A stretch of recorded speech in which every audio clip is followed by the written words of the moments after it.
तेज महाराष्ट्र न्यूज, आपला महाराष्ट्र, तेज महाराष्ट्र। गाव चलो अभियान कार्यक्रमाअंतर्गत माजी आमदार अमितदादा घोडा यांचा वडवली ग्रामस्थांशी संवाद। 2014 ते 2024 या 10 वर्षात पंतप्रधान नरेंद्र मोदी यांच्या नेतृत्वाखाली केंद्र सरकारने देशात सर्व क्षेत्रात प्रचंड विकास केला आहे। गरीब कल्याण, महिला सशक्तीकरण अशा अनेक क्षेत्रात मोदी सरकारने मोठी कामगिरी करत देशाचे नाव उंचावले आहे। या कार्यक्रमाअंतर्गत 2014 ते 24 पर्यंत देशात मोदी सरकारने केलेल्या विविध कामांची व विविध योजनांची माहिती देण्यात येत आहे। सदर कार्यक्रम पालघर जिल्हा अध्यक्ष भरतभाई राजपूत यांच्या मार्गदर्शनाखाली दिनांक 4 फेब्रुवारी ते 11 फेब्रुवारी पर्यंत पालघर जिल्ह्यात राबविण्यात येत आहे।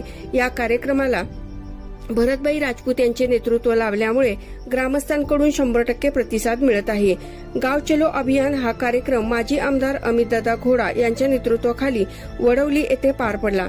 यावेळी तलासरी तालुका अध्यक्ष विनोद मेढा, तलासरी शहर प्रमुख सुरेंद्र निकुंभ, वडवली उपसरपंच सुनील टोकरे, ग्रामपंचायत सदस्य कुंदन ठाकरे आणि वडवली गावातील अनेक ग्रामस्थ व कार्यकर्ते उपस्थित होते। महाराष्ट्र न्यूजसाठी कॅमेरा पर्सन लक्ष्मण दळवीसह शिवप्रसाद कांबळे, पालघर।